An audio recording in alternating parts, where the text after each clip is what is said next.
Hello everyone, today we're gonna see how to bypass Discord phone number verification. Firstly, visit SMS Activate website and click on register. Create an account by entering your email and password. Once registered, log in to your account and add funds to your account using preferred payment method. You can do bank transfer, credit card, e-wallet or crypto. In the SMS Activate dashboard, type Discord in the search bar. Select Discord from the options that appear and choose the country you want the virtual number from.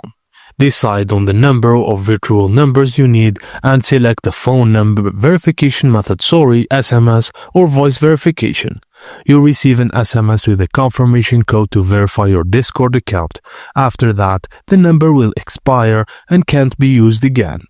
All you have to do is rent virtual number for a few days to use across multiple services, allowing for ongoing account creation with the same number. And that's it, guys. Thank you for watching, and please don't forget to like and subscribe for more.